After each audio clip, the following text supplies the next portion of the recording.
Welcome to another episode of The Brand Called You, a vodcast and podcast show that brings you leadership lessons, knowledge, experience, and wisdom from thousands of successful individuals from around the world.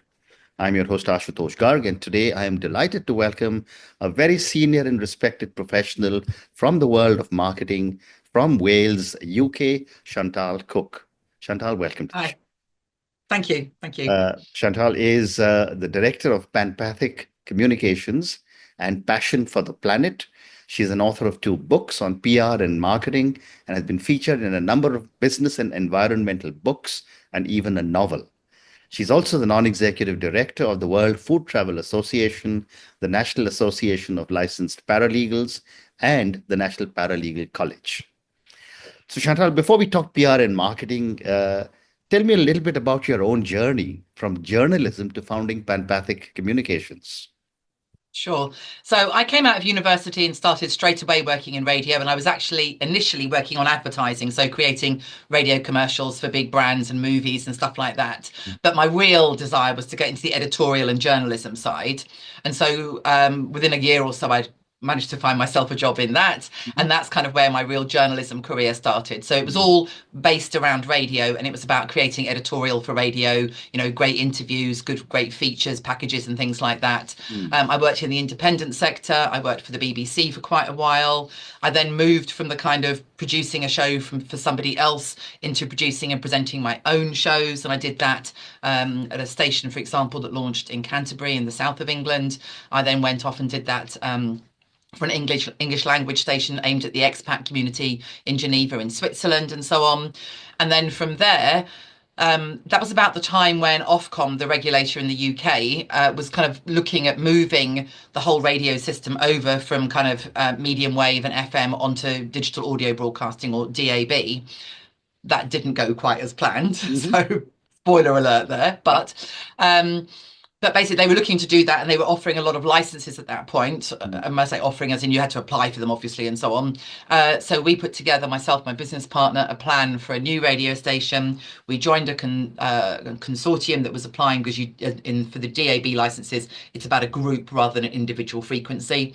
Part of that consortium won the license for London, and then we kind of started. And from there, we got 11 licenses across the south of England, and that was for Passion for the Planet. It was the radio station that we created, and we launched and ran that radio station for around about 10 years. Wow. So that was kind of the journey from, if you like, university to running the radio station. Ran that for 10 years, which was fantastic. Some of the best times of my life. I had it was a really great thing to do, and I met some amazing people. As I'm sure you do during the podcast as well. It's kind of this great thing about meeting people that you probably would never meet normally. But eventually, as I said, spoiler alert, DAB didn't take off in the way that it should have done in the UK.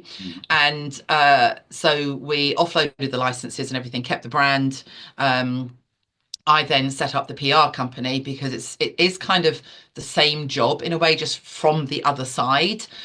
So if you're a PR person, you're effectively, let's say, selling to journalists. I mean, you're not exchanging money, but you're kind of selling an idea to journalists. So if you understand what journalists are looking for, that makes the PR job a lot easier. And I'm sure we'll talk about that. So it was kind of like an obvious flip, if you like, to go from the journalism side to the PR. And it kind of coincided with a publisher approaching me and asking me to write a book on PR from a journalist perspective. So it all kind of fell together. So then that was about, where are we now? Oh, probably about 12, 13 years ago that I set up the PR company.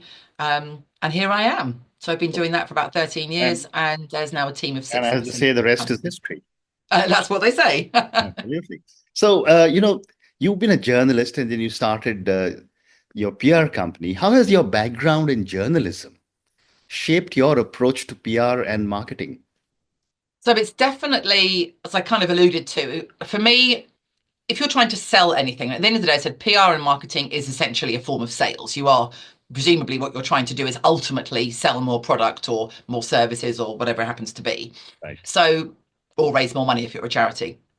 But if you're going to sell anything to anybody, you kind of have to understand what it is they want to buy. The example I use a lot is there is no point, no matter how great your beef burgers might be, trying to sell them to a vegan, because they're never, ever going to eat them. Right. So the key thing is to understand what it is the person wants to buy. Now, with PR, it's a two-step process because, first of all, you're selling to the journalist. In other words, you have to understand what the journalist is interested in. Now, that, of course, is influenced by who the journalist is talking to. So there is this kind of loop of going, there's the journalist audience, there's the journalist, and then there's you doing the selling. But you have to kind of understand that process. And I think that's where, going back to your question, where my experience has shaped the way I work is Mm. because understanding what the journalist wants, having been there in Yeah. their shoes, knowing the pressures that they're under, Mm. helps me ensure that when I'm contacting them about my clients, I can ensure they get what they really need in a way that they really need it. And I think that's the key thing. So it's understanding not just the content of what they're looking for, Mm. and that's sort of the beef burger to a vegan kind of idea. But it's also understanding how they want that content. And I Mm. think that's a mistake that a lot of people make. They don't understand really the pressures and the way that journalists work. So I think, yeah, that's to answer your question in the Very short way, interesting. that's Yeah, how it, well, that wasn't a short way, absolutely. but anyway, Thank you. to answer the question, that's how it Thank shaped you. it. Thank you. So let's talk now PR and marketing.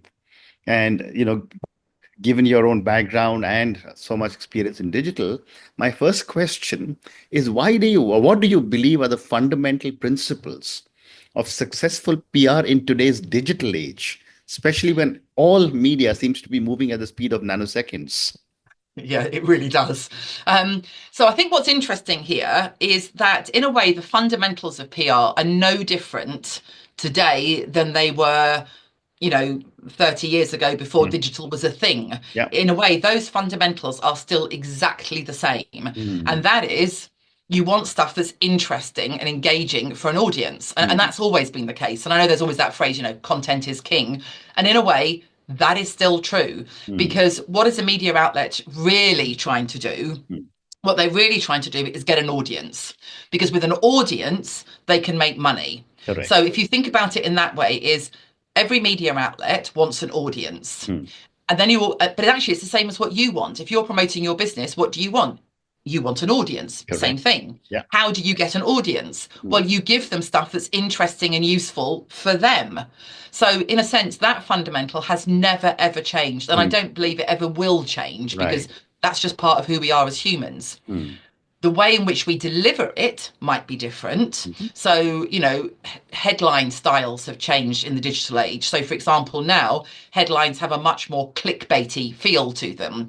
And there was a kind of a clickbait style, a few years ago. There's a new style I see at the moment. I think we've all seen it. It's like, I'm a plumber and here are the 5 things you should never do to your washing machine or something. That's a kind of a clickbaity style. Whereas Yeah. in the past, it may have been more a case of, 5 top tips to keep your washing machine running smoothly. Yeah. So there is a little bit of a shift in the Correct. style of the headlines. Mm. But essentially, if you look at it, those 2 stories are the exact same information. And what Absolutely. do they have in common? They're useful to people who've got washing machines and want to know how to keep them running efficiently. Mm. What a great example. Thank you. And what are some of the biggest mistakes businesses make when pitching their stories to the press?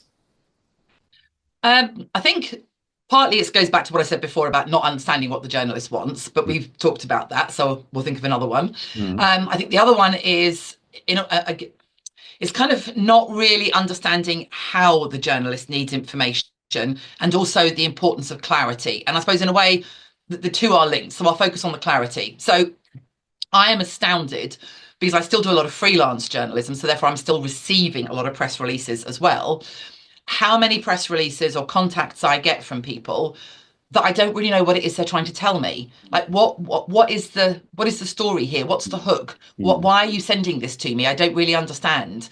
And if I had time to sit down, read it all, think about it, I could probably go, oh, I see you're getting to get to this and that's what you want me to do or whatever. Oh, well, let me think about whether I'm going to do that. Mm. But I don't have that time. Nobody does. And to be Correct. honest, that as a journalist, that's not their job, is to Yeah. think about that. It's Mm. your job to give it to them in a way that they go, good story, like it. I Mm. want to do that one. That's kind of what you're aiming Yeah. for.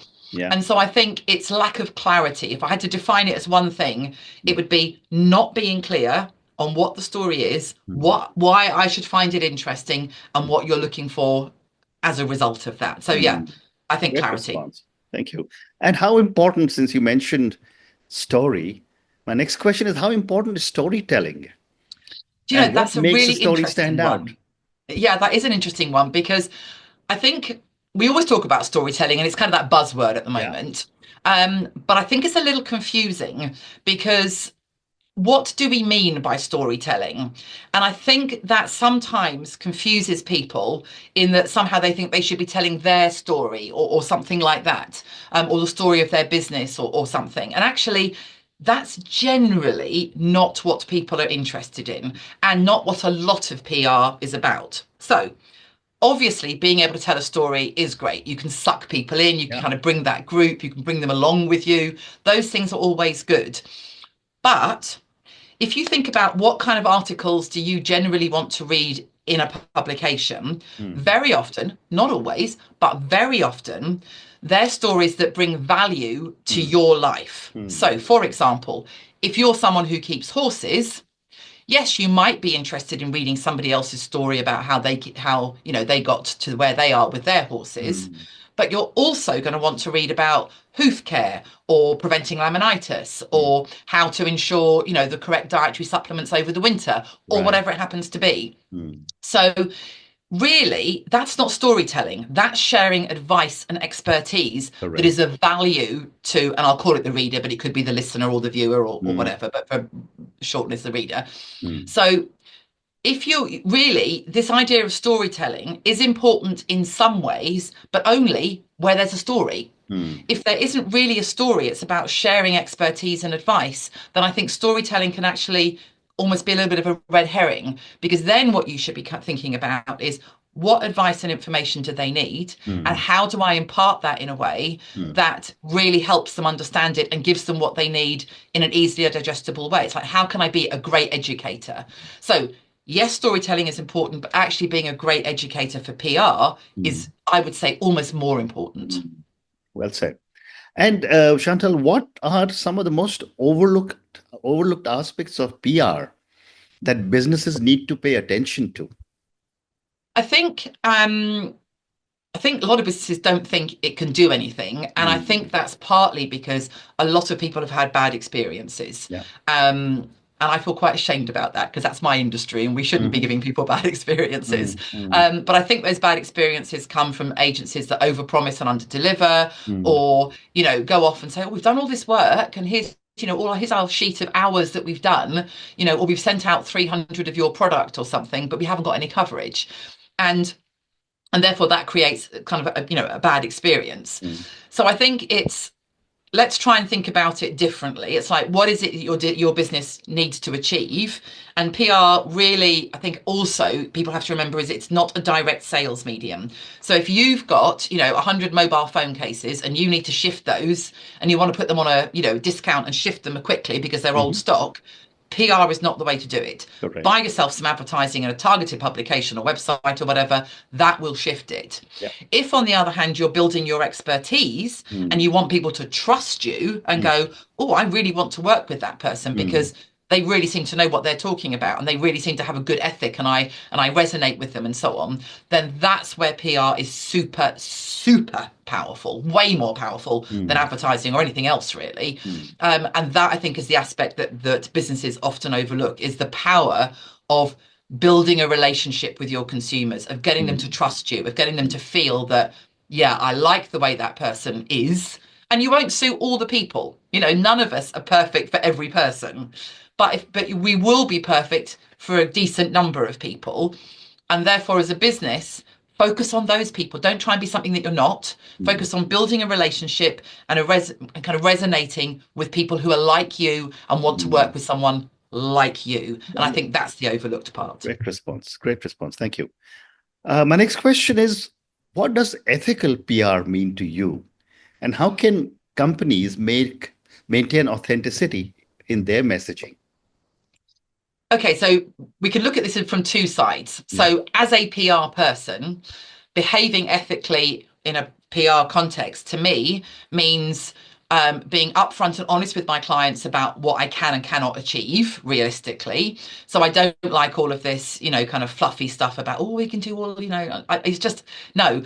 I am very much results driven. I like things to be super clear, and therefore I like to behave like that with my clients. If they're saying to me, "I want this," and I don't think it's achievable, then I think it's absolutely my ethical duty to turn around and say, "I don't think that that's achievable," or "I Mm, don't think that we can achieve it, and you need to speak to somebody else." mm, But equally, I don't want to push them off to somebody else who's then just going to go, "Yeah, yeah, yeah, we can do it. We'll take your money." mm, So I think it's about being really clear about what's achievable and what's not, and what's involved in getting it achieved, mm, and then obviously delivering results. So we offer a guarantee to all our clients that we will get them results in terms of coverage, because if I were working with a PR company, I don't want to be shelling out loads of money and then at the end of the month get a report that goes, "Oh, we've contacted lots of journalists, but no one was interested." mm. So that I'm not interested in that. I don't care how many hours they spend working. What I Right. care about is the results at the end of it. Absolutely. So I think that's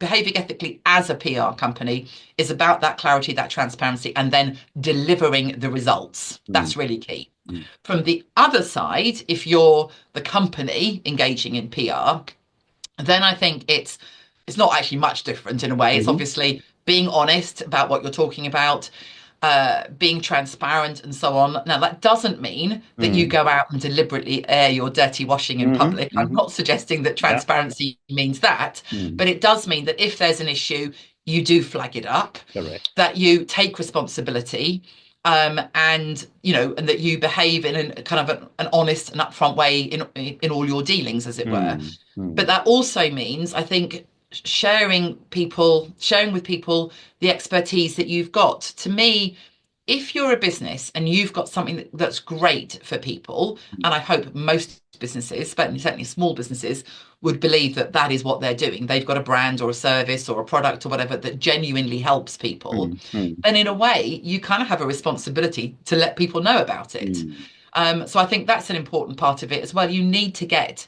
what you've got out there because that's helping people. But equally, don't oversell it. So it's not, always under promise, over deliver, never the correct. other way around. Correct. So I Correct. think it's those kind of things. From my side, it's about doing what I say I'm going to do. And in a way, it's the same from the other side. It's about not saying stuff that just isn't true or that's Mm, disingenuous. I mm, really hate that kind of disingenuous thing where it's not an outright lie, but mhm. they're definitely not playing. They're playing a bit fast and loose with the truth, and that will come back and bite you. It will definitely come back and bite you. I see. One more question relating to PR marketing in your books, then I want to move to another topic. Chantal, you've authored two books on PR and marketing. Tell me a little bit more about your books. Okay, so one of them is called PR Demystified: How to Get Free Coverage by Giving Journalists What They Really Need. Interestingly, that goes back to almost your first question about kind of, what is it how journalism has shaped my PR and also Correct. the mistakes that companies make when doing Yeah. PR. Mm, So that book is really all about that. It's a beginner's guide. It's a tiny little book. And like it's a fiver on Amazon or something. It's not a big thing. There's no padding in here. There's no waffle of loads of stuff you have to get through. It gives you the basics. It tells you how to do it, and you can kind of get on. And if you want to do your PR yourself, it's a great place to start. And on that note, you absolutely can do your own PR. Now, it takes a lot of time. It is quite laborious. It's quite slow, and so on. And you will probably get better results with a good PR agency. But if you're in that kind of early startup stage and you really don't have the funds for paying to mm, outsource your PR, mm, absolutely you can get results yourself, but you just obviously need to know a little bit about what you're doing. So that book would give you a kind of a good starter. And I always say to people as well, give me a call. I'll give you 20 minutes of free advice. I kind of see it as paying it forward, if you like. yeah. That if I can share that advice, well, that helps everybody. Mm, And hopefully some of those people will come back to me at some point. But you know absolutely. what, if they don't, Yeah. it is just part of life of paying things forward. Absolutely. So Well said. that's that first book, PR Demystified. Mhm, Then the second book is The Authority Guide to Marketing Your Business Book, and that mhm, offers you 52 different tips for marketing a business book. In fact, only about three can't be used for novels. So if you've got a novel, that book has around 48, 49 tips that also be relevant to you as a novelist too. But those extra ones are specifically Right. for business books. So there's some good tips in there. And that is supposed to be an easy kind of like you just pick it up, open it up, go, right, number 39, I'm going to try that this week kind of thing. Because if you have got a book, people often think the big job is writing the Yep. book, and that is a big job. Don't get me wrong. You're going to put a lot of blood, sweat, and tears into that. Absolutely. And then, of course, there's the whole getting it published process. But actually, the real hard work starts once the book is published, Mm. because then you've got to sell copies. Correct. Unless, of course, you've written the book specifically to give it away to people, and there Mm. is nothing wrong with that from a business Yeah. perspective. I think that's a perfectly valid way forward. Absolutely. Mm. But let's say you do want to try and sell some copies and reach a wider audience, then obviously you have to market that book. So having lots of different things that you can try to market that book, I think, is the way forward. Because if there were a single piece of advice that I could give you that would mean your book would sell no problem, believe me, we'd all be doing that. There Absolutely. isn't. Yeah. There is no silver bullet. Mm. So you have to try lots of different things, and that aggregate of the things will lead to you marketing your book. But equally, in amongst that, you might go, that's the one that works the best for me. Mm. I tried this one, didn't do anything for me, but this one really worked. But you don't know that unless you try. So Absolutely. that book's about those 52 tips to kind of give you lots of things to try, and then hopefully you'll hit on the one that will work. And of course, it tells you how to try them as well. It doesn't just say Correct. do this. Correct. So those are the two books. Fascinating. So I'm going to ask all our viewers and listeners to go and check out Chantal Cooke's books. I'm going to do the same. I have time for two or three more questions, and I want to talk to you about your other passion, which is sustainability and food. Tell me a little bit about this passion and how did you get so involved with sustainability and food? So it's something that I have always been interested in, particularly the sustainability and wildlife side. So, and that leads on to food, but I'll explain how I got there. So, I mean, I wrote my very first magazine about wildlife and conservation when I was 10 years old. Okay. And I would dread to think what it looked like. But anyway, I remember writing it and I sold it around my primary school. And I think I raised the princely sum of, I don't know, £1.20, which of course was a lot more in those days Absolutely. than it is Yes. today. Yeah. And I sent that off to a conservation charity. So it's always been a passion about the environment and ecosystems and animals and wildlife, even if I didn't understand that's what it was called at that point. Then, of course, you grow up, you become a teenager, you go off and do all the stuff that you do and things. And it wasn't until a little bit later in life, I suppose, when I went to university, that kind of passion worked its way back round again. And at that point, I started thinking about the impact of farming and the impact of basically the cruelty that we inflict upon animals every day in the name of food. Yeah. So that was the point at which I went vegetarian and just went, I can't be part of this, And that kind of carried on. And then over time, I got more and more interested in the impact that it has on our health, the impact on the environment, how farming shapes our landscape, these kinds of things. It was all part of the same thing. I wanted to be involved in, protecting animals and habitats and so on. And then that kind of developed into a program that I presented on a radio station called CTFM in Canterbury, the program was called Alternative Self. And that looked at both alternative health and this kind of idea of the environment and protecting it and so on, which ultimately, as that passion grew more and more and more, and of course, the more you find out about things, often the more you go, oh my God, this is even worse than I thought. So you kind of become even more passionate about it and want to do even more to change things because you understand even more than you understood before. Absolutely. So that then, of course, led to the launch of the radio station, which was Passion for the Planet. Which we mentioned before. And that was literally, it was all about the planet. So yes, we talked about looking after yourself because we are part of the planet, but it did also, of course, talk about more broadly the environment, looking after animals, wildlife, ecosystems, habitats, etc. And the thing is, the minute you get into that kind of conversation about sustainability and about basically protecting the planet, for want of a big expression, as it were, you cannot ignore food. So farming, livestock farming, is the single biggest emitter of carbon emissions on the planet. So you can't turn around and kind of go, food doesn't have an impact or food doesn't matter in this equation. Now, other things have a huge impact. Fashion has a massive impact on the environment. Yeah. But I can't focus on everything at the same time. But actually, as I said, food is up there at the top, and livestock farming is at the very, very top. There is nothing sustainable about livestock farming. Correct. Yes, we can talk about regenerative farming. Yes, we can talk about, doing livestock farming better than we do it currently, because we do it dreadfully in most countries at the moment. But there is still no way it's sustainable, and no way that we can feed a growing population by focusing on meat production and meat consumption. We have to reduce our meat consumption, even if you don't care about the plight of the animals. And actually, as a decent human being, you should care. But let's just say you don't. Then you've still got to think about your children and your children's children. Correct. And I used to think, yeah, it'll be, children's children that will have to worry about this. But more and more, I'm thinking, I hope I've got another 40, 50 years left of life ahead of me. I think I'm going to have to deal with this in my lifetime. Yeah. I used to think that wouldn't be the case. I thought, I'm one of the lucky ones. I'll get away with this. I don't think that's the case anymore. Absolutely. And therefore, we really do need to wake up to those impacts and make a change. And I think it's very sad that we know what the problems are. And it's not only livestock farming. Obviously, there are lots and lots of problems, but we know what those problems are. And yet we are still doing nothing about them. And our leaders are doing very, very little about them.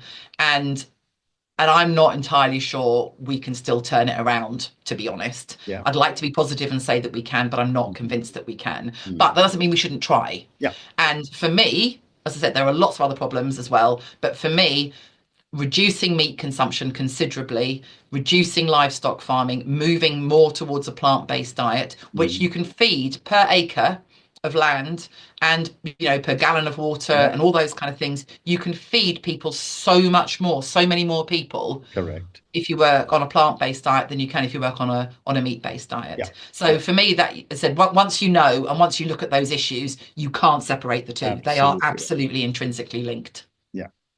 Very well said. And I can completely agree with you. I mean, I've been vegetarian all my life, and I agree with all the points. But on that note, Chantal, I just want to say thank you so much for speaking to me about your own journey. What a fascinating journey it has been, across so many different areas. We had a great discussion on PR and marketing. I think a lot of tips, a lot of pointers you gave to us will benefit a lot of my young viewers and listeners. A lot of them are entrepreneurs. Thank you also for speaking to me about sustainability and food. I think this definitely calls for a much longer discussion. Maybe I'll reach out to you for another conversation focused only on sustainability and the importance of protecting our planet Earth. Oh, I love that. I love talking about that. Wonderful. So do I. So we'll schedule something. But thank you again for speaking to me, and good luck to you. My pleasure. Thank you so much. Thank you for listening to the Brand Called You videocast and podcast, a platform that brings you knowledge, experience, and wisdom of hundreds of successful individuals from around the world. Do visit our website www.tbcy.in to watch and listen to the stories of many more individuals. You can also follow us on YouTube, Facebook, Instagram, and Twitter. Just search for the Brand Called You.